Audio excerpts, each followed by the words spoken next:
go over to Parliament now, where they are discussing the President's State of the Nation address delivered on Tuesday. And as we all acknowledge, it is 122 billion at the end of 2016. Mr. Speaker, it is not only the magnitude of the debt that is troubling, but the annual interest payment on the debt is the most disturbing aspect of our finances. Mr. Speaker, this year, it is estimated that we'll pay about 14 billion Ghana cedis. And Mr. Speaker, that amount is almost as high as all the payments, the salaries and wages that we pay to all workers, government workers in this country. Very, very close, 14 billion. Compensation, yes. And Mr. Speaker, once the government pays its fixed and quasi-fixed obligations, such as wages and salaries, and the statutory payments, such as national health insurance, such as the DACF, and such as debt fund, what is left is in our coffers is virtually zero, 0.4%. Mr. Speaker, as rightly pointed out by the President in 2007, these three expenditure lines will take 99.6% of that, all that we have in our coffers. 99.6%. Mr. Speaker, the situation has persisted over the years, and that is the reason why the previous government had to borrow all the time. Continue to borrow and got addicted to borrowing.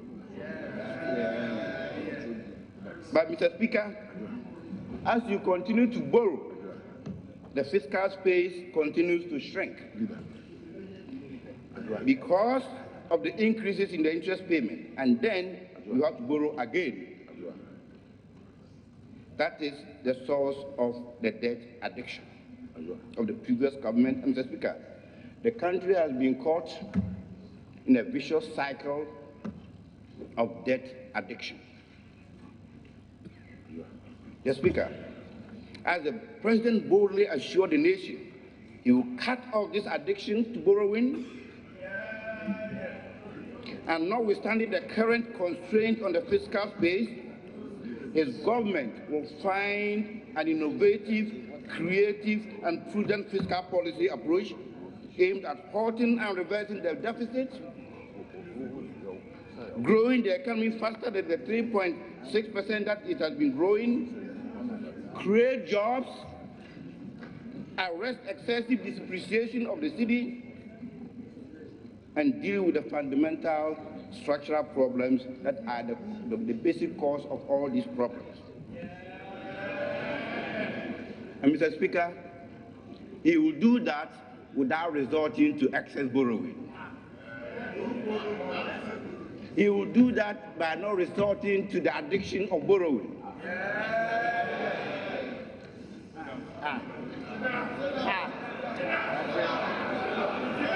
Mr. Speaker, what we heard on Tuesday, Honorable Deputy Minority Leader.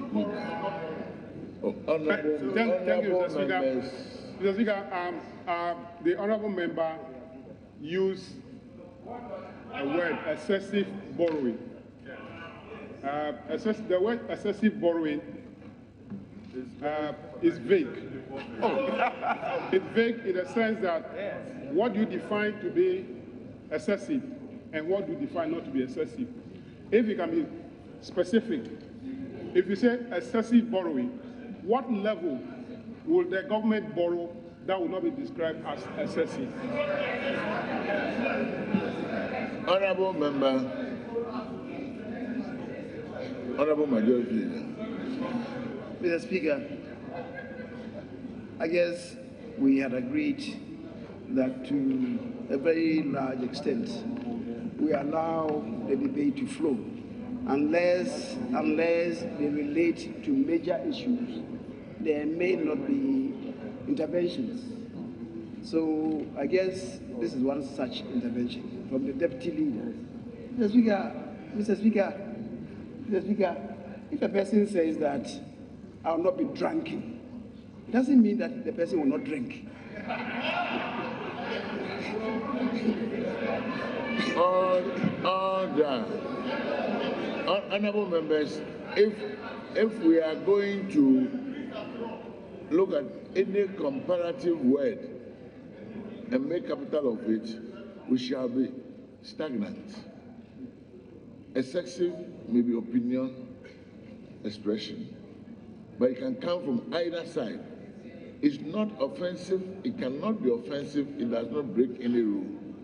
I will want honorable members to know that they will also have their chance. Let's have a beautiful debate. I will not want interruptions from either side that may mar good debate. Honorable Professor, you may continue.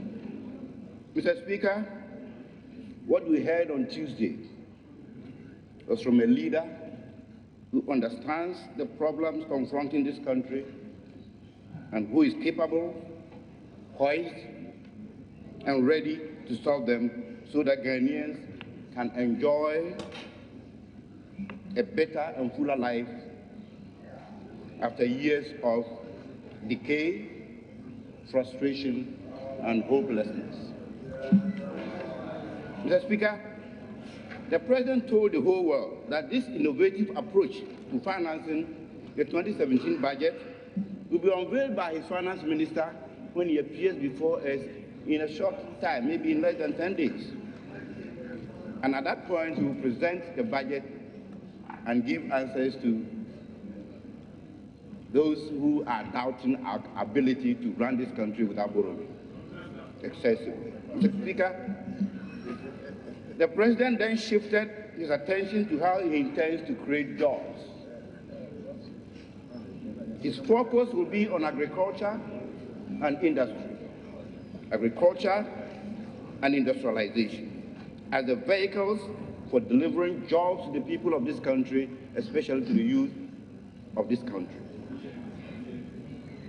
Mr. Speaker, in addition to providing food locally and reducing imports of seed, the government will invest in agriculture to generate jobs for the youth, and the investments will include irrigation facilities through the One Village, One Dam program.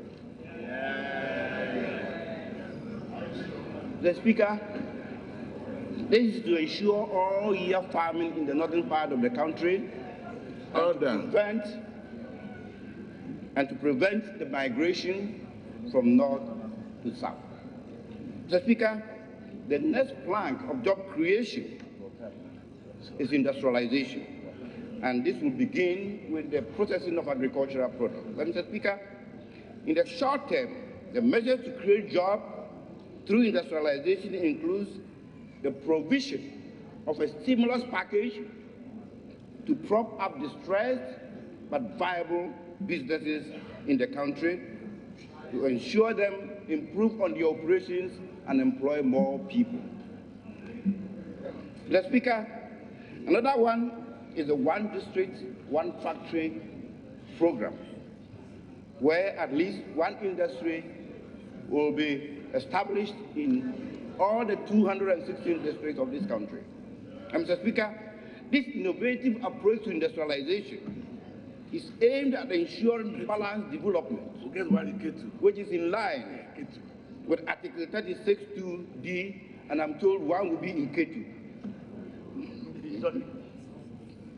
of the Constitution. And Mr. Speaker, it's also an approach to decentralize job creation, to minimize excessive migration from the districts to the central cities, and to avoid the creation of slums in these cities.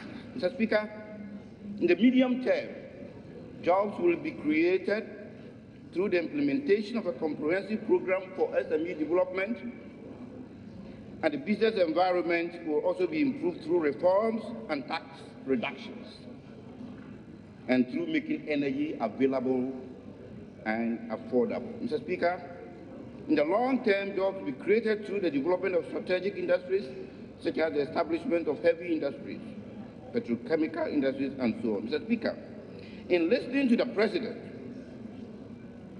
it became quite obvious that His Excellency Nana Dankwa Akufo-Addo is indeed prepared to deal headlong and resolve once and for all the ever-present, ever-disturbing youth employment problems in the country. Mr. Speaker, the energy sector is one of the single sectors of the economy that consumes a lot of our national resources. And as we speak, the sector has a debt overhang to the tune of about $2.4 billion.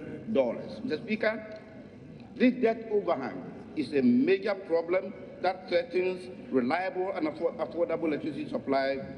And as indicated by the President, unless an innovative means is found, this problem will continue to saddle the sector for a very long time. The President indicated that the government will explore the possibility of listing VRA and Gridco on the stock exchange, and also encourage private sector participation in the sector, especially in solar and wind energy. So, Speaker, on education, the President's vision on education is to have quality education and access for all children to basic education. And Mr. Speaker, basic education by the President is defined as education from kindergarten up to senior high school. And in that light, the President told us once again that he was emphatic that SHS, the free SHS, will begin with entrance to SHS in the 2017-2018 academic year. So, Speaker, on health, the most important factor that prevents people from accessing health in this country is the cost. The National Health Insurance is the answer. But, Mr. Speaker, the health scheme itself is not healthy.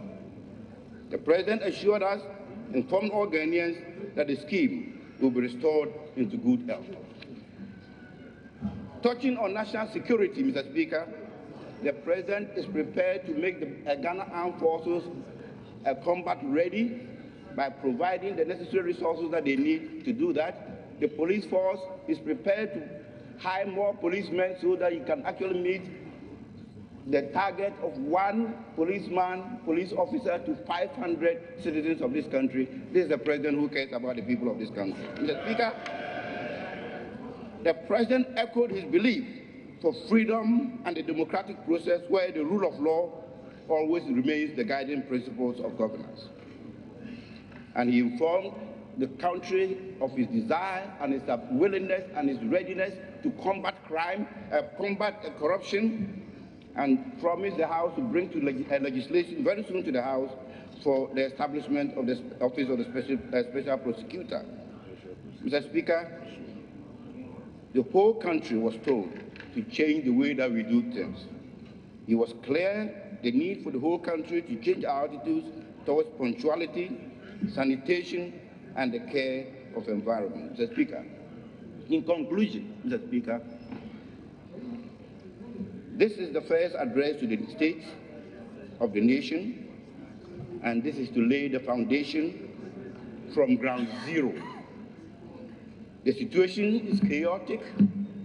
The state of the nation is bad, but as the President said, he was not given the overwhelming mandate to come and complain. He has accepted the mantle, and he will deliver in hurry, with speed and dedication. On this note, Mr. Speaker, I beg to move. Thank you very much.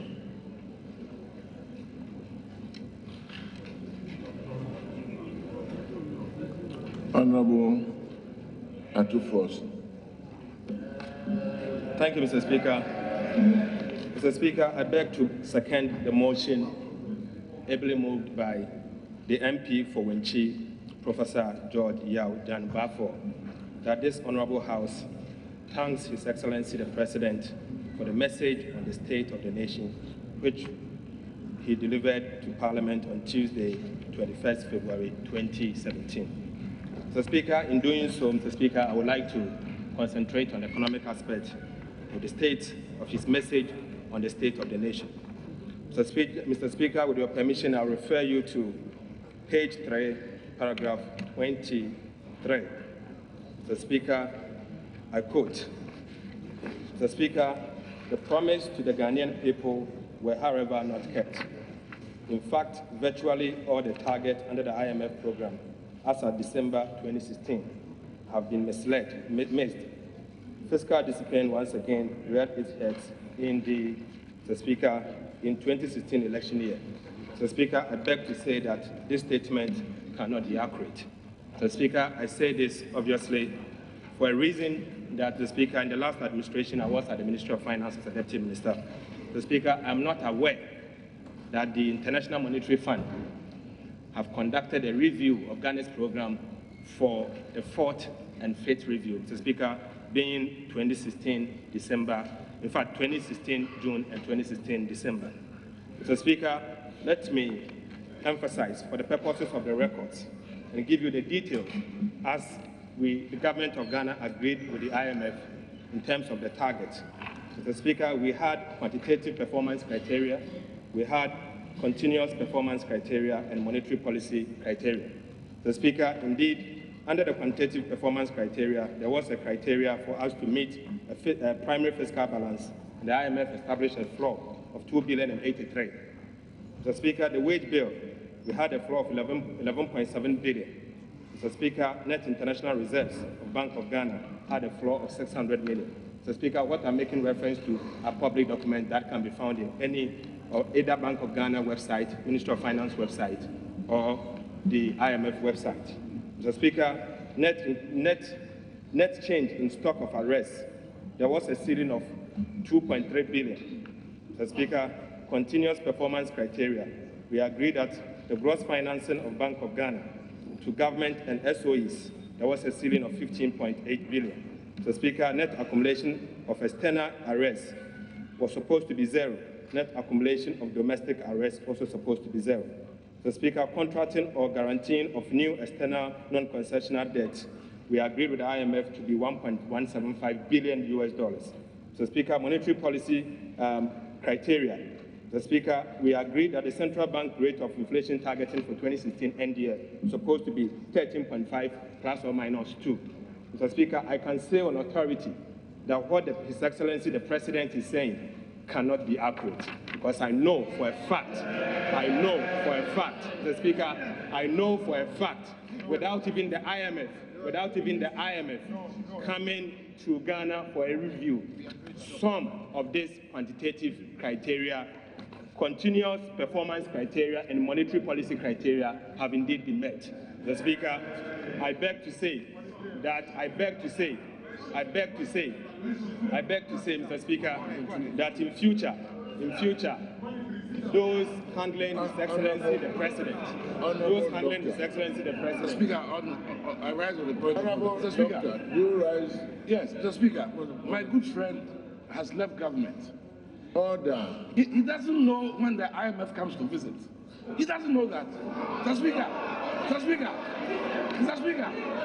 Speaker, I want to tell him on authority that the IMF left this town not too long ago. He's not the government, you know. Less than a week. Mr. Speaker, the IMF met the Vice President and EMT, met the Minister of Finance. Mr. Speaker, he's talked about a review. They've just left town, and in front of me are the agreements they reached with the government of Ghana. So just for your information.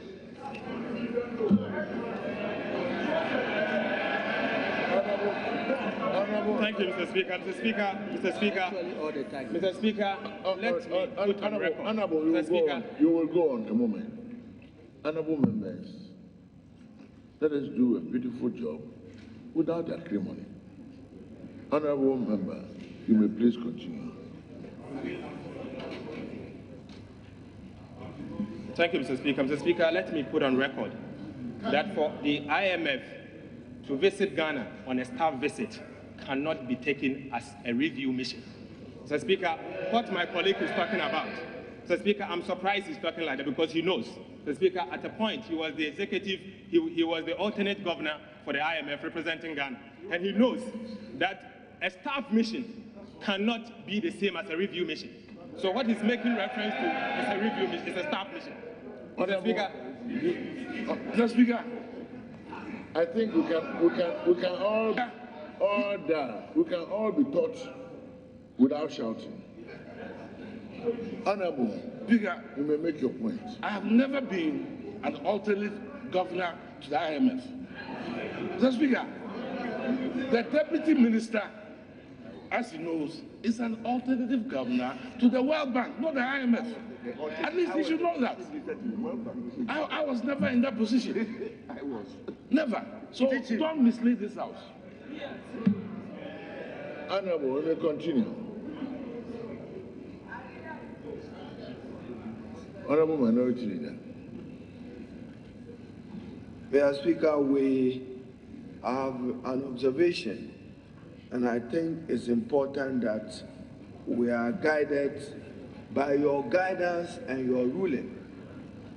We have noted with satisfaction this morning how you've commenced business because of a major debate on an important national assignment. I know that you have ruled, after which the majority leader took the floor, that we should avoid interjections. Mr. Speaker, we respected that. My colleague, the Honorable Osei Anthony Akoto, is being recognized for the second time. Mr. Speaker, let's be guided.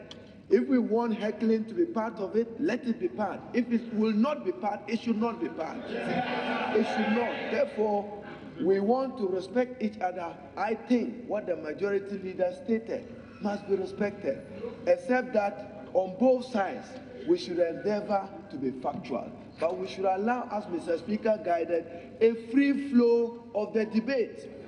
If you have any information, wait until your opportunity and your turn, and let's respect the Speaker. I just thought that I should make this point. Mr. Speaker, you have my fullest support, but the interjections, no. Let the debate flow, but let it be factual. Thank you. Father, as much as possible, the debate will flow indeed. Please, Honorable, we may continue. Thank you, Mr. Speaker. Mr. Speaker, also for the record. Mr. Speaker, also for the record, I was the alternate governor for IMF between 2013 to 2016. Mr. Speaker, let me also say that since we in the minority are not aware that the IMF has come for a review, I cannot agree that this performance criteria have indeed been met. Mr. Speaker, I would also like to refer you to paragraph 4. Order. Mr. Speaker, paragraph 4.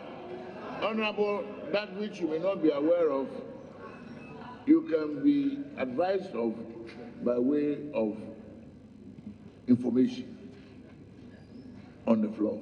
Okay. Please proceed. Thank you, Mr. Speaker. Mr. Speaker, I refer you to page 4, paragraph 26. Mr. Speaker, I read the second paragraph, the second. And that'll be all for News Desk on Joy News. My name is Beatrice Edu. You can log on to myjoyonline.com for more news. But we go back again to Parliament to continue with the MPs debating the President's State of the Nation address on Tuesday. 8 years. Under the previous government, Mr. Speaker, I beg to again say that this statement cannot be accurate. Mr. Speaker, I say this because if I decide to accept the President's statement that indeed at the time they were leaving office, an amount of 9.5 billion Ghana cedis were left behind by the previous administration in December 2008. Mr. Speaker, we should understand that that amount includes an external component of the debt. That debt were all of them not in cedis. Mr. Speaker, the simple analysis is that if we assume that the NDC administration failed to borrow over the last 8 years, what would have been Ghana's debt today as left by the MPP? Mr. Speaker, the reality is that 9.5 billion US dollars then, 9.5 billion Ghana cedis then, at an exchange rate, end period exchange rate at the time of 1.2141, equals to an amount of 7,825.4 billion US dollars. Mr. Speaker, out of this amount, we had debts that were external. In fact, the total external debt was 4,308.20 billion US dollars. This amount includes the Eurobond that is due this year that we have to pay. Mr. Speaker, if we are making payment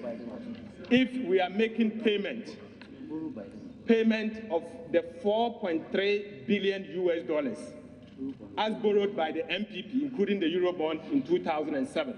Mr. Speaker, the reality is that you will not change Ghana cedi at a rate of 1.2141. But if to the US dollars, Mr. Speaker, you will use today's rate to convert it into US dollars and pay. Mr. Speaker, let us understand that that static analysis does not work in economic management. Mr. Speaker, you should factor in inflation. You should look at inflation and where possible, deflate it. Where possible, deflate it. Mr. Speaker, I wish to say that in today's terms, that 9.5 billion US dollars as left by MPP can be translated, cedis can be translated to mean that today, in today's value, it will be 32.71 billion out of the 122 billion. Mr. Speaker, so therefore, Mr. Speaker, the amount in question of 1.122 billion, the NPP left behind 32 billion of the 122 billion. Mr. Speaker, this cannot be only 8% of the total amount. Mr. Speaker, this indeed translates to 27%. Mr. Speaker, therefore that statement is misleading. Mr. Speaker, let us also understand. Honorable members, under the MPP, because of HIPIC and multi-donor relief initiatives, there were huge amount of inflows that are not counted as part of this debt stock. The Speaker, to be specific, almost 4 billion US dollars came in as reliefs. The Speaker, this 4 billion today would have been added to the debt stock because then people would have borrowed anyway. So, Mr. Speaker, that statement is quite misleading. Mr. Speaker, I move on to the next point. Mr. Speaker, His Excellency the President. Honorable members, order. His Excellency the President, in delivering the State of the Nation's address, mentioned emphatically that the debt to GDP is 74%. Mr. Speaker, he didn't leave it there. He went ahead to say that the real GDP growth for 2016 is 3.6%. Mr. Speaker, I am not aware that the Ghana Statistical Service has announced the real GDP growth for the year 2016. Mr. Speaker, the Ghana Statistical Service, as we speak, are working on it. Mr. Speaker, the 3.6% can only be provisional. Mr. Speaker, for the records, it's important that we say that the 3.6% is provisional. Mr. Speaker, if he had said provisional, Mr. Speaker, I wouldn't have gone there. Mr. Speaker, because he was emphatic with 3.6%. Mr. Speaker, he went further to say that this is the worst in 23 years. Mr. Speaker, let me also say that in 1994, the real GDP growth was indeed 3.3%. From 1994 to 2016 cannot be 23 years. it is 22 years. So next time, be accurate. Next time, be accurate. Mr. Speaker, Mr. Speaker, Mr. Speaker, Mr. Speaker, let me also say that oftentimes our brothers opposite, Mr. Speaker, the argument has always been the fact that growth is actually declining. Mr. Speaker, you can only assess a government based on the performance over a period. Mr. Speaker, the NDC ruled for 8 years. Mr. Speaker, I challenge our colleagues to judge us how we grew the economy in the last 8 years and compare it to their records. Mr. Speaker, let me give you some statistics. Mr. Speaker, let me give you some statistics. Mr. Speaker, in 2001, the real GDP growth was 4.1. Mr. Speaker, in 2008, the real GDP growth was 4.5. Mr. Speaker, in 2003, real GDP growth was 5.2. Mr. Speaker, in 2005, the real GDP growth was 5.8. Mr. Speaker, in 2006, the real GDP growth was 6.1. Mr. Speaker, in 2007, the real GDP growth was 4.3. Going down.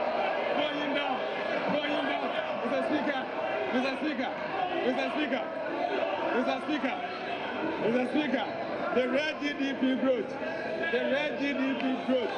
for 2008 was 9.1.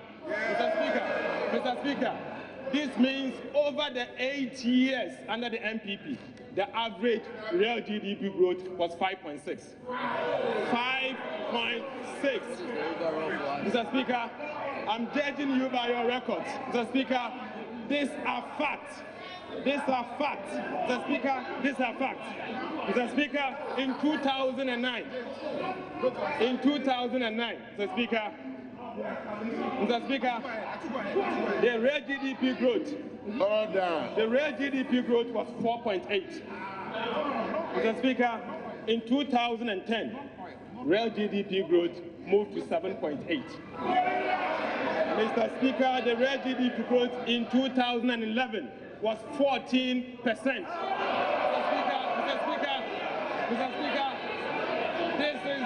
in 2011, this is the highest GDP growth in the world. Mr. Speaker, in 2012, the real GDP growth was 9.2. Mr. Speaker, in 2013, the real GDP growth was 7.3. Mr. Speaker, in 2015, it moved to 3.8. Mr. Speaker, even if I decide today to agree with the president that the provisional GDP growth for 2016 is 3.6, Mr. Speaker, this will give us an average of 6.8. 6.8.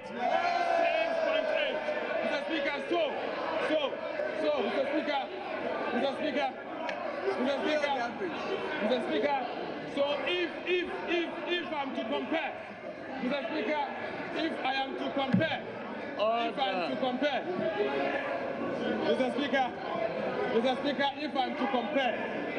the performance of my brothers and the performance of us here, Mr. Speaker, 8 years to 8 years, Mr. Speaker, they grew the GDP, the gross domestic product, on average by at the rate of 5.6%, Mr. Speaker, as compared to NDC's 6.8%. Mr. Speaker, so in terms of economic performance, Mr. Speaker, we are far superior than our colleagues. Mr. Speaker, let me move on, Mr. Speaker. Honorable, we've had additional 5 minutes. Mr. Speaker. Honorable, we've had more time. Your colleagues will continue. So if you will please. Okay. Mr. Speaker, let me also say that I was surprised to see, after reading through the President's State of the Nation's address, to know that, Mr. Speaker, certain economic indicators, key ones, are missing. Mr. Speaker, whether they were deliberate or not deliberate, Mr. Speaker, I cannot judge. Mr. Speaker, what we are trying to say here is that if you want Ghanaians to know the true state of the economy, Mr. Speaker, don't pick and choose. Mr. Speaker, give Ghanaians the full indices so that we'll be able to judge exactly what is the true state of the economy. Mr. Speaker, one major one that was missing was inflation. Mr.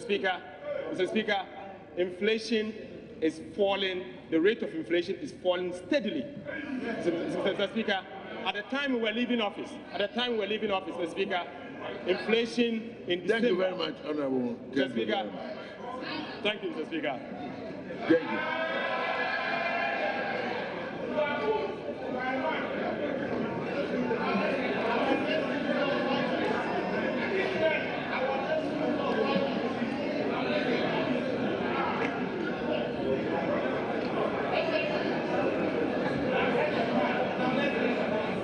Order.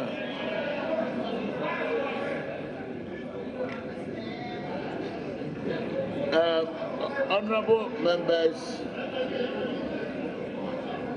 order shall have 10 minutes each.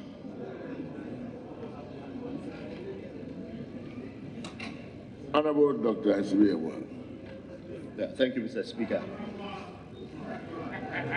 Mr. Speaker, our economy has been a mess for a very long time. It started the moment President Mahama took over in 2012. You'll recall that in 2014, they invited us to Senchi. We didn't go because we knew nothing good was going to come out of Senchi. Then they continued to the IMF.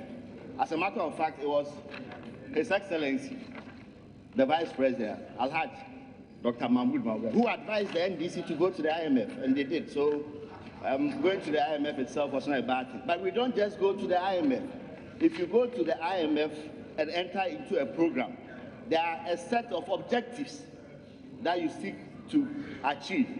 Now, the current 3-year extended credit facility program with the fund has the following objectives. 1, to restore debt sustainability. 2, to restore macro stability. 3, to return to high growth and job creation. And 4, to rebuild external buffers. So in 2014, we started discussions with the IMF and then entered into a program in April of 2015. And the program is to achieve these objectives. So 1, if the program seeks to restore debt sustainability, let's see the numbers before we join the program. In 2014, the debt to GDP ratio was 70.2%, 2014. And you enter into a program with the IMF that seeks to restore debt sustainability. Now guess what? End of 2016, debt to GDP ratio is 74%. So you are in a program that seeks to restore debt sustainability. You have moved from 70% before you joined the program to 74% as of now. Mr. Speaker, the program also sought to restore macro stability. Now, before we entered the program, the fiscal deficit in 2012 was 11.5%. Then they did 10.1% in 2013, and then 10.2% in 2014. 3 continuous years of double-digit deficit, unprecedented in this country. So you entered the IMF program. Under the program, you are to restore macro stability. So we're expecting you to do 5.3. This year, the deficit 9%. On a commitment basis, 10.2%. Now, you are supposed to return the economy to high growth and job creation. GDP growth has been 4.0 in 2014. 3.9 last year, this year 3.6. So why did we enter the IMF program to start with? It has been a complete waste of everybody's time by joining the IMF program. You join a program to restore debt sustainability, to restore macro stability, and we haven't achieved any of this. Now let me address this voodoo economics that he did with the debt. The debt at the end of 2008 was not a debt accumulated by the NPP. It has been debt from Kwame Nkrumah through Champon, Russia, and everybody.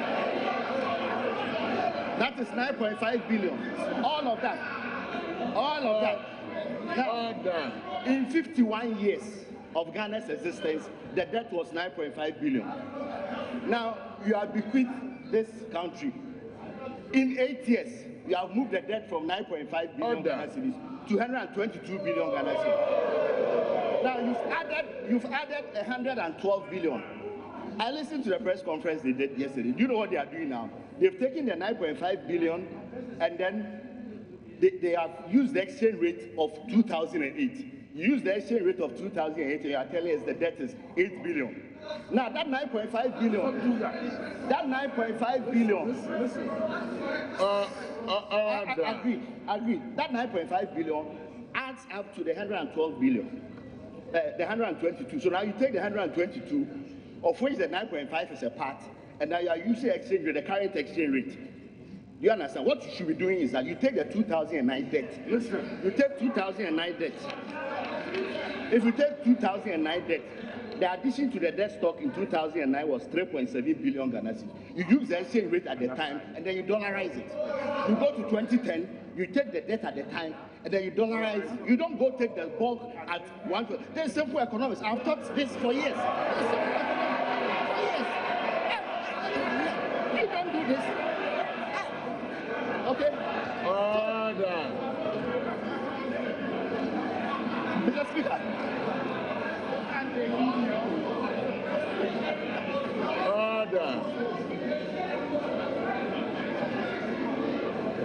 Order. Honorable members. Honorable members, order.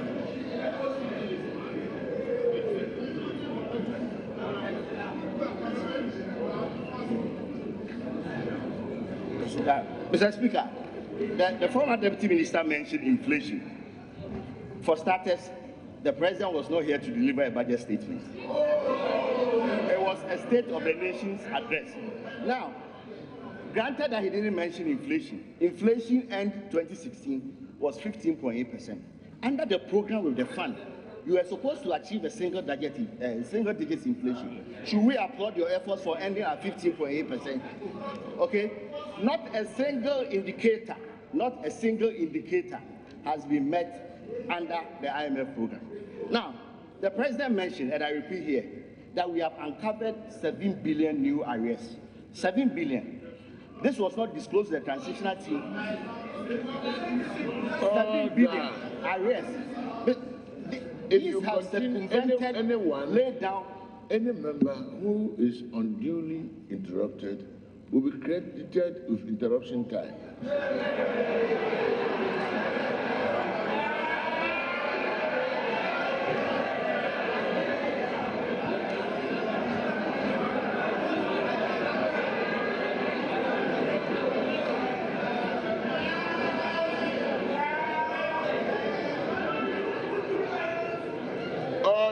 Honorable member, please continue.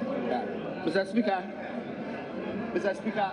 this $7 billion cedis uncovered was not disclosed to the transitional team.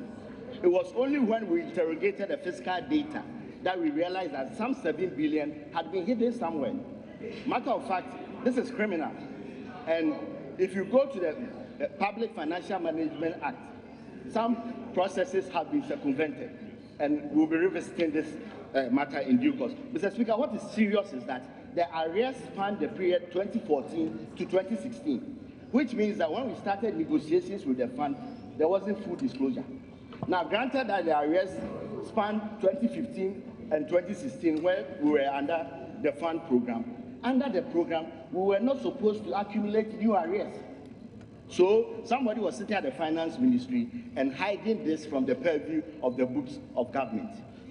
Mr. Speaker, if you look at interest rates, they mentioned that now T-bill rates hover around 16%.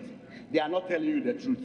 When they go for auction, they don't take all the bids that come in. The Eurobond, which is supposed to go finance infrastructure programs, are then added on to the money that they need from auction. So the monetary policy rate itself, the rate at which banks borrow from the central bank, is 25.5%. So do not be fooled that T-bill rates are actually 16%. They are not. They are massaging the numbers. That's why the TB rates hover around 16% right now. Mr. Speaker. Mr. Speaker. Order.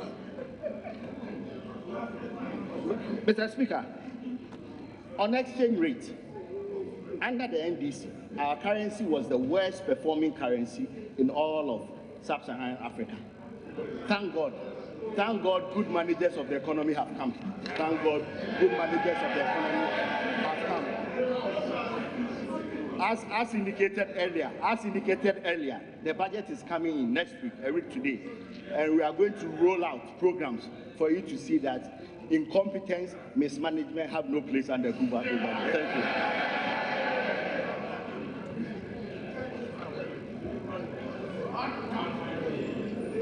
Thank you very much, Honorable Member. Honorable Ama Kofi Boa. Thank you, Mr. Speaker, for the opportunity to contribute to the motion ably moved and supported by Honorable John Bafo and Honorable Akufo.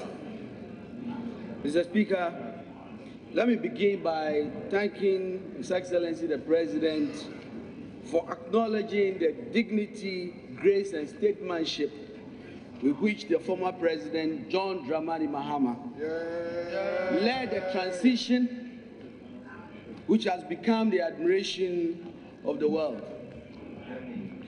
and to urge this government to act decisively to deal with the lawlessness that has since been happening, and we stand the risks of marring all those achievements that we have gained. Mr. Speaker, I also want to mention something that His Excellency the President stated in passing, and it had to do with an issue that is rooted in our history. It had to do with how we celebrate our founders, how we celebrate our heroes, and how we need to settle on this matter. Mr. Speaker, I completely agree with the President. Indeed, a lot of heroes emerged in Ghana's independence. We must celebrate them, especially the big six.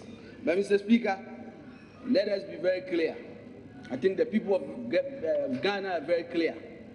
The foremost founder of the Republic of Ghana is Osagyefo Dr. Kwame Nkrumah. Yeah. Mr. Speaker, he's the founder. Mr. Speaker, he will always be.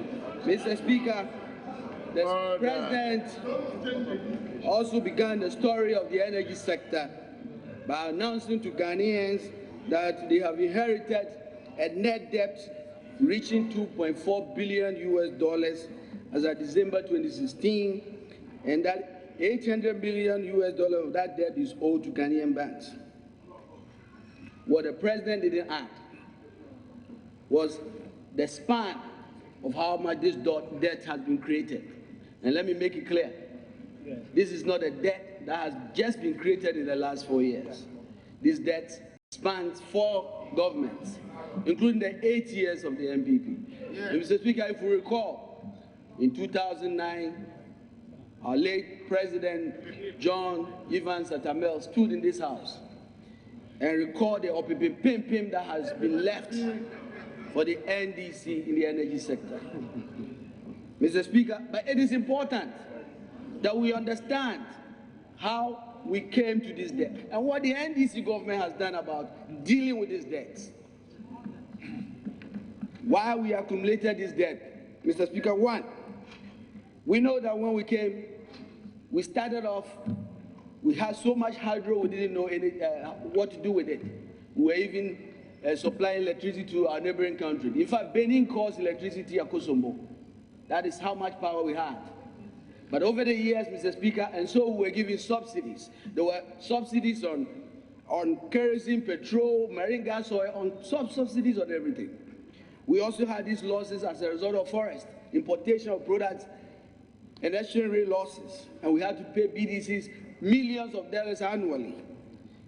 Mr. Speaker, we also know that ministries, departments, and agencies, over 700 secondary schools, institutions, universities, all we had to do every year was just use the electricity and send the bill to the Ministry of Finance. That is what brought us to this. And what have we done about it? We took very drastic and painful measures as a government to deal with these issues. Mr. Speaker, you recall, in July 2015, price deregulation became effective, a very bold decision to address the issue of government indebtedness to the BDCs resulting from under-recoveries, forest losses. Today, Mr. Speaker, our president is a very lucky president. This government will not be dealing with new debts as a result of importation of this. He's only going to do with legacy debts, and that's exactly what we are talking about, legacy debt. Mr. Speaker, we also took another important step, the energy sector levies. We came to this house, another important step. We came to this house and passed, I remember, in December 2015, the energy sector levies to address the legacy debts that was really a hurdle for the power utilities. And at the time we stated that there's a real risk if we don't deal with this issue. In fact, that levies resulted in a price increase at the pump, almost 27%, a very painful measure. But we had to take tough measures. I recall vividly, our good friend sitting right in front of me, Honorable Akoto Osei, had even threatened to go to court and call this energy sector levy a nuisance tax. Mr. Speaker, there was a talk about scrapping this energy sector levy. Order. Mr. Speaker, Order. It is very, very clear. Order. It is very, very clear Order. to us that this energy sector Honorable levy. member, order. Despite the free flow, specific references to other members will call for specific responses if necessary. Honorable Dr. Akoto Osei. Thank you, Mr. Speaker. Mr. Speaker, this is a house of records. If you are going to quote somebody, you need to quote them correctly. I've never used those words. Go and check the Hansard. Check the Hansard. We supported the move you brought. So why do you want to mislead the public that have made those statements? I think you should withdraw. Mr. Speaker, I think the Honorable member said he was going to go to court. I will withdraw the nuisance tax because it has been quoted to me. But I knew you said you were going to court. Yes. But the MPP party had a clear position that the people of Ghana know.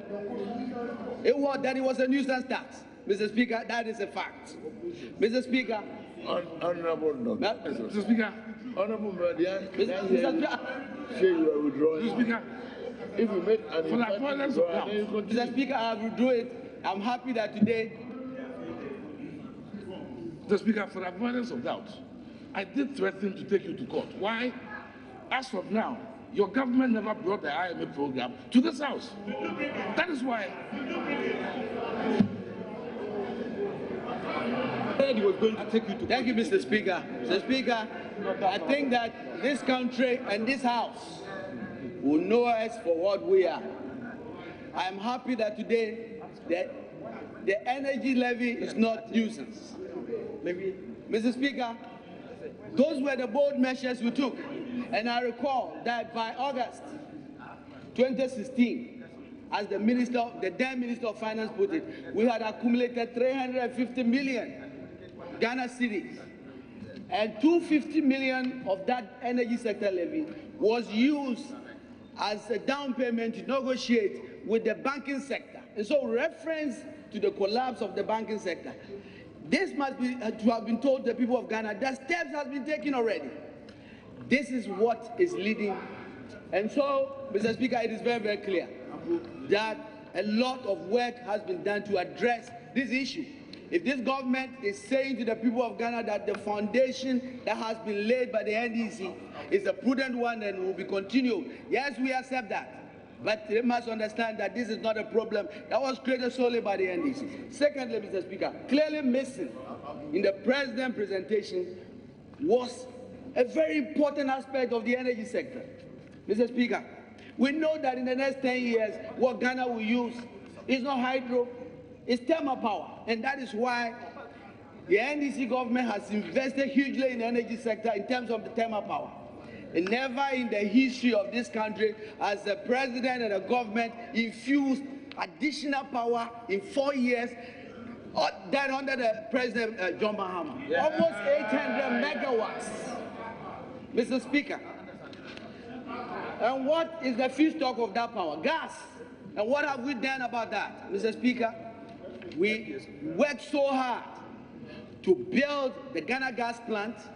We brought gas, lean gas from Jubilee. We brought a new project, 10, to bring additional gas to Abuazi to power these thermal plants. You want to know the importance of that project? Today we are wobbling and Dumso is rearing its ugly head because Ghana gas is down, because Jubilee is under repairs. Mr. Speaker, we didn't stop there. We worked tirelessly to work on Sankofa Jinyami project. That project was condemned here vividly when the president, the prime minister of Italy was here. Not too long ago, our friends were in Singapore pouring champagne to celebrate the FPSO sale to Ghana, not even giving us credit. We named it after President John Agyekum-Fukuo. That is the NDC, bringing us together, recognizing that President Kufuor played a critical role in discovery of oil. Thank you, Mr. Speaker. Thank you, Mr. Speaker. Sankofa Jinyami will bring additional 180 million standard cubic feet of gas.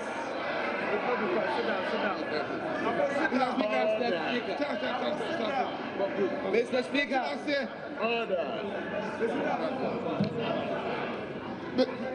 Mr. Speaker, the Honorable former Minister for Petroleum something refuses to tell Ghanaians that under his watch, Ghana lost a whopping sum of 3.2 billion for delayers in the gas infrastructure project. Did you tell Ghanaians? Mr. Speaker, he calls some people his friends. He calls some people his friends pouring champagne. Who are your friends? Who are your friends? Mention their names, pouring champagne. Mr. Speaker, I expect my honorable friend for Enambele. Honorable Minister, Honorable Minister, we were operating on a different parameter until you arrived. Kindly wait. Order. Thank you, Mr. Speaker. Mr. Speaker, I will continue. Mr. Speaker, we also knew as a government that in all these efforts, ECG is a critical piece in the value chain. And if the ECG is not strong, the value chain from Greco to VRA to Ghana Gas all the way to GMPC will not be strong. The energy sector will not be strong. So we embarked on a massive reform. We negotiated a compact with the Millennium Challenge Corporation. Mr. Speaker, with $500 million promised to basically transform ECG. Mr. Speaker, at the time what was said, Honorable, you will. Mr. Speaker, I'm concluding. Mr. Speaker, lastly, Mr. Speaker, we heard the President state. He indicated in his address that VRA and Greco will be listed on the Ghana Stock Exchange. Mr. Speaker, what does that mean? Is that a code word for privatization? It is. I hope not. But Mr. Speaker, we are ready and listening and understanding what this means.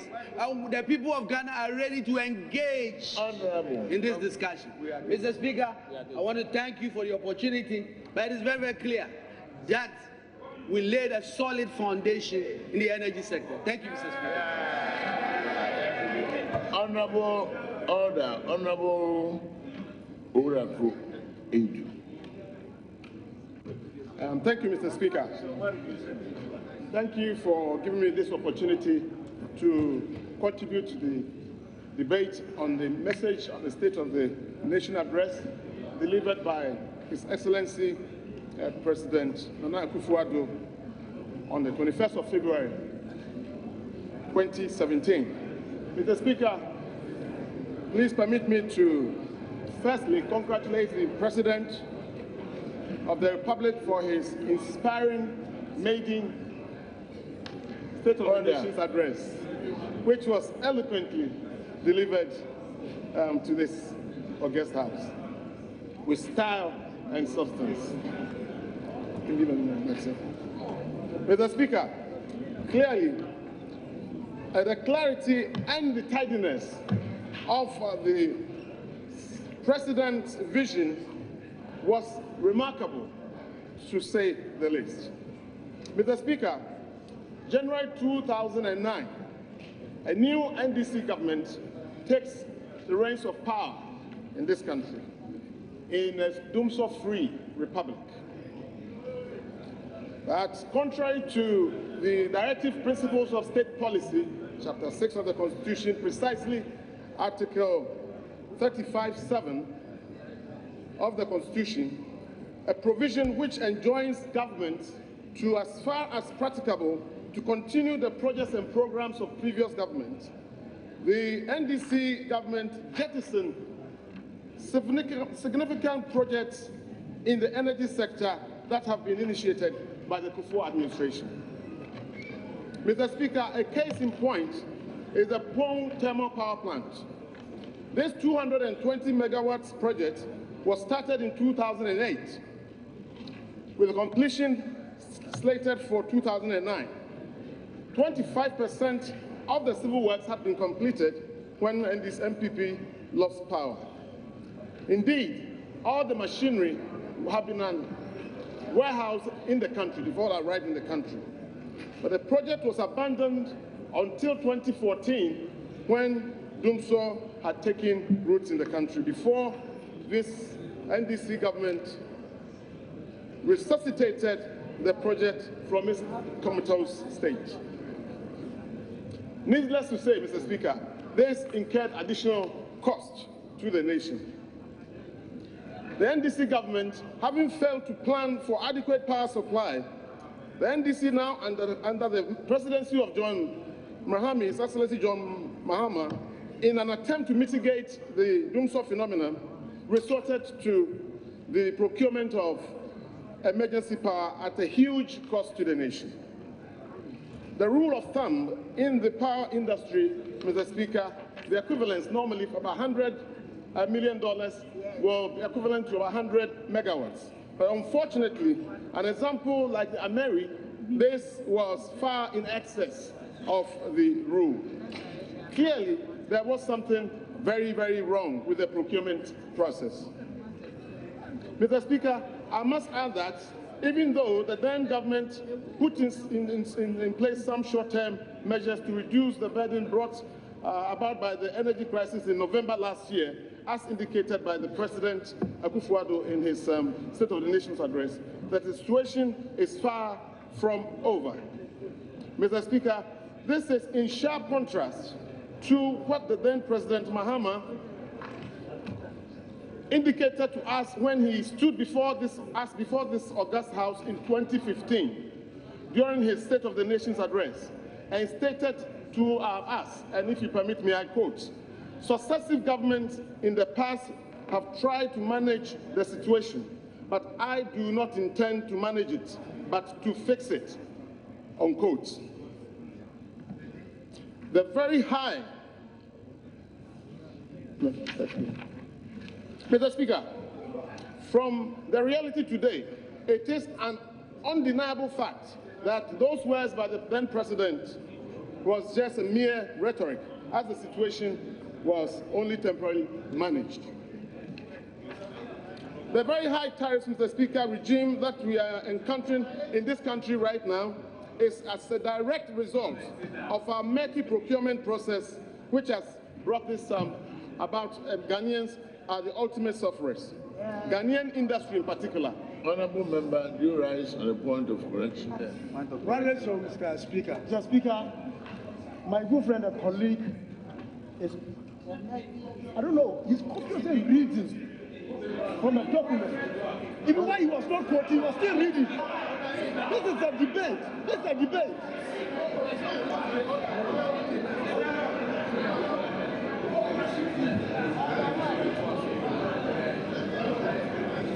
Order. Honorable, you may continue. Thank you, Mr. Speaker. Tariff regimes in Ghana are the highest in the sub-region, Mr. Speaker, and probably the highest in Africa. One of the highest in Africa, if not the highest. This, again, is as a result of this very murky procurement process that has been put in place, that was put in place by the previous government, presided over by His Excellency John Dramani Mahama. Mr. Speaker, there is no gainsaying that energy is the lifeblood of industry, and indeed the cultural and social lives of modern social beings. Industry has borne the brunt of the poor planning by the previous administration. A large number of Ghanaian workers, honest Ghanaian workers, have lost their jobs. They've been laid off in their numbers as a result, a direct result of doing so. Households have not fared any better. Households have had to incur additional costs in the replacement of electrical gadgets, which has added to the suffering of the poor Ghanaians. Mr. Speaker, the President, in outlining certain pragmatic measures that are tailored towards one, ensuring efficiency and effective management, transparency in utility pricing and procurement processes, to improvement in the reliability and availability of power, and the reduction of the debt portfolio through creative financing of the debt stock will go a long way in ameliorating the problems that we are suffering in the energy sector. The President also alluded to giving maximum boost to... Honorable, 2 minutes more. You have 2 minutes left of your 10 minutes. Renewable energy, the maximum boost to renewable energy in the energy mix. This, again, will go a long way in bringing down the tariffs that is burdening Ghanaian industry and the Ghanaian populace at large. Mr. Speaker, in conclusion, the President's resolve, His Excellency Nana Akufo-Addo's resolve to conduct a review of all the PPAs, the power purchasing agreements entered into by the previous government, will go a very long way to reduce, we hope, the tariffs regime that is persistent at this very time in this country. And I hope, as a result, Ghanaian industry will have a full benefit of it that will make them competitive, and households will benefit from it to reduce the burdens that is afflicting. Thank you, Honorable. Thank you so much, Mr. Speaker. Honorable, 10 minutes. Thank you very much, Mr. Speaker. Mr. Speaker, I beg to second the motion, ably moved by... sorry. I beg to... Sorry. I beg to support the motion, ably moved by the MP for Wenchi.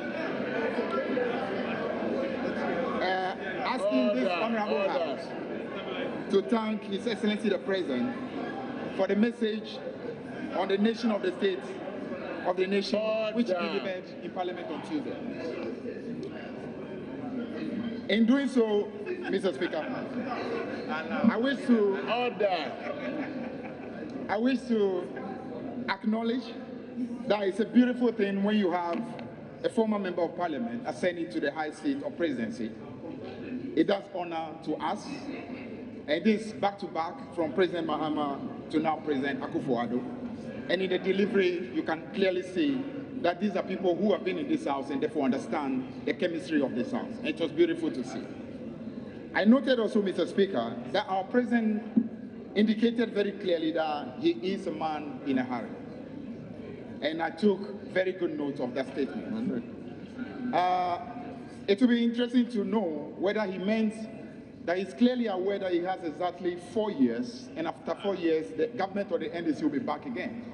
So it's indicating that he's in a hurry to make sure he finishes his 4 years very quickly. And we wish him well. Mr. Speaker, it's important to acknowledge that the president needs to...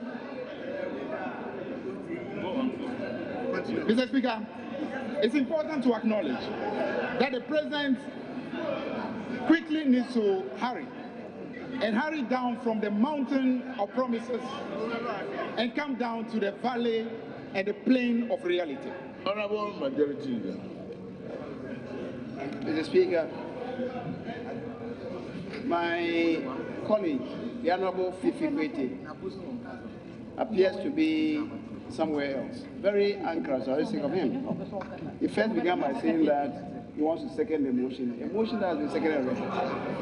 Now, Mr. Speaker, he makes a very dangerous statement that the NDC, a very dangerous statement. Mr. Speaker, our colleague says emphatically that the NDC will be back after 4 years. Mr. Speaker, he's not saying that they may be back. He says they will be back willingly. Mr. Speaker, that is a very dangerous statement. It means that the colleague has something under his sleeve that is not known to this country. That willingly, after 4 years, the NDC is coming back. They will come back. Mr. Speaker, this statement must be closely examined. It must be closely examined. And the member will do himself a world of good if he explains in annotated diagrams what he means, but the NDC will be back after 4 years.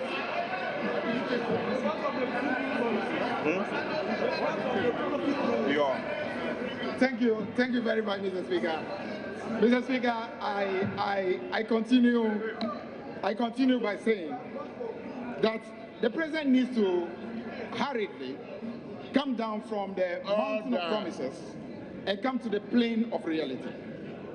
And in that plane of reality, the president needs to acknowledge that even though he's meeting an economy that obviously is facing challenges, the economy he's inheriting in 2017 is a far better economy than the predecessor government inherited in the year 2009. Mr. Speaker, the president is not inheriting an economy that has had 20% plus depreciation as the predecessor government had in 2009. So that clearly shows that the president is having a much smoother run than the predecessor government.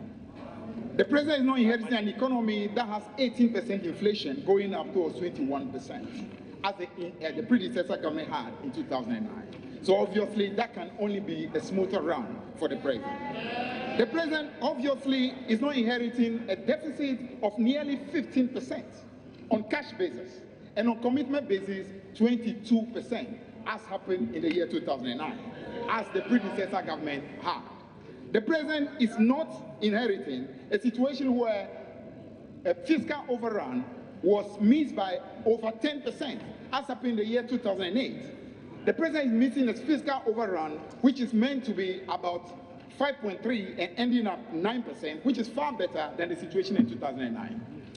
Mr. Speaker, the president in 2006... Mr. Speaker, this is a house of records. He has been in government. The fact is that in 2008, the deficit was not 15%, 6.5%. And it is in all the records. Whether rebates or not, officially, your government has cited that. Why are you misleading this house? Mr. Speaker, he needs to withdraw. Mr. Speaker, you see, we are here to teach people. MPs are honorable. Ministers are honorable. There's no point in doing propaganda anymore. Thank you very much, Mr. Speaker. Mr. Speaker, for the information of our honorable colleague, in Please, you may continue. Thank you very much, Mr. Speaker. I was invoking the order for you. Yeah, thank you very much, Mr. Speaker. In 2009 and in 2010, when the budget was presented in this House, the record shows that at the end of 2008, the fiscal deficit stood at over 14%, about 15%. That is the record in this House, and that can be verified. So doing rebasing and wanting to go back and change deficit and pronouncing today, that's not the reality. Mr. Speaker, I also want to indicate that the president in 2017 is inheriting gross reserves of over $5.4 billion, as opposed to the predecessor government that in 2009 was inheriting gross reserves of $2 billion. At a time where, in terms of import cover, I mean, it could barely cover 1.8 months. So obviously the president hasn't got a lot to complain about, because the situation today is far better than it was in 2009. Mr. Speaker, I also wish to indicate that in terms of outlook, in terms of GDP outlook, the president is benefiting from a government that has laid foundations. And those foundations acknowledged by the World Bank, the IMF, all the financial market, that Ghana's growth outlook for 2017 is going to be in the region of 7 to 8%. That obviously is a great time to be taking over government as a result of the great job that had been done by the previous government. Mr. Speaker, I wish to also signal that in terms of, the president did mention that they are finding themselves in a situation where 3 budget items are literally taking up the whole of the revenue of Ghana. That if you take public sector wage, you take interest payment and amortization, and you add to that statutory payment, that works to over 99%. That may be that. And let me remind Mr. President that between 2013 and 2014, if you added those 3 together, we're looking at over 115%, sometimes 120%. So the situation the president is meeting today is clearly a much better situation than the previous government met, and did not just meet, but fix it. So it will be good to let the president understand that even though he's in a hurry, that hurry must begin by acknowledging that a solid foundation has been laid for him that is supposed to be helping him to move his race on. Mr. Speaker, I wish to also indicate that the president is taking over a country that has got unprecedented investment and economic infrastructure. At no time in our history could we talk about entities like Ghana Port and Harbour Authority, Ghana Airport Company, strong enough to stand on their own balance sheet and leverage financing in the region of over $1.5 billion. We left that legacy for you, and that is a beautiful time to be taking over. So you can't really be talking about an economy which is in a bad way when your government in 2008 left this country in much more deleterious and debilitating condition. That simply cannot be the truth. Mr. Speaker, it's also important to say that the president must clearly be in a hurry to make sure that he does not run away from the promises that he's made.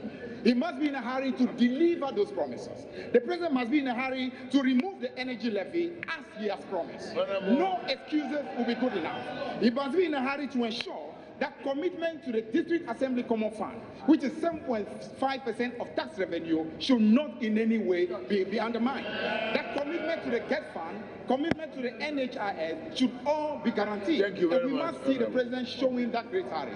Thank you very much, Mr. Speaker. Honorable Dr. Anthony Akutu-Osei. Thank you, Mr. Speaker. Mr. Speaker, I rise to contribute to the motion. And as much as possible, unlike my colleague who just spoke, I'll move away from propaganda. Mr. Speaker, you see, we are members of parliament. Every day we go to our constituencies, we see certain things we don't like. And we ought to be thinking about how to change it. Not because you are NDC or because you are MPP. And so let me tell my colleagues why it's important that we don't do propaganda. Mr. Speaker, he just spoke about infrastructure, that they've done unprecedented infrastructure. Mr. Speaker, but you see, if you took Economics 101, they'll tell you that you don't do infrastructure for doing sake. There's a reason why you engage in infrastructure. And that reason is simple: to engender growth. So Speaker, let me repeat. You do infrastructure, you don't build a road because you want to build a road. You build a road because it will increase productivity and output. But let me tell you what has happened. Mr. Speaker, Mr. Speaker, Order. When President Mahama took over from the late Atta Mills, economic performance was 14.4. And for the purpose of argument, I'll grant you that Professor Atta Mills was able to move the economy from 9% to 14.4, even though Kufuor discovered oil. No problem. I don't have a problem with that. President Mahama comes, 2012. What is it? Like you said, 9.3, isn't it? And you are doing infrastructure. You are supposed to engender growth, but you are coming down.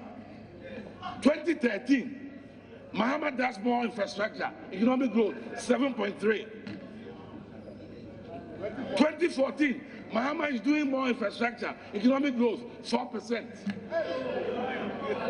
2015, Mahama is doing gargantuan infrastructure, 3.9. Mr. Speaker, when you are, Mr. Speaker. Order. Honorable Second Deputy Speaker. Thank you very much, Mr. Speaker. Order. I'm enjoying the debate, but I think that my very good friend should at least refer to him as President Mahama. It's very important. We should respect each other. Mr. Speaker, Mr.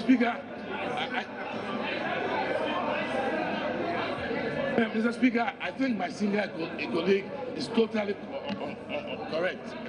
President Mahama. Mr. Speaker, that notwithstanding, you see, my colleagues have been talking about unprecedented infrastructure, and we ought to be seeing growth going up.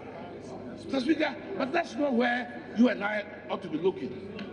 Mr. Speaker, when we go, Mr. Speaker, these are facts. Mr. Speaker, I appreciate the fact that when you are not in government, you don't have access to information. But I'll pass it over. But Mr. Speaker, on a more serious note, you see, the problem is not just lower growth. The problem is that lower growth translates to unprecedented unemployment and underemployment, which you find in Old Tafo, which you find in Ketu, which you find in your place. When you go there and the young man who has had a BS in engineering is working at the petrol shop, not doing engineering, do you feel good? Do you feel good? We politicians should not be doing propaganda.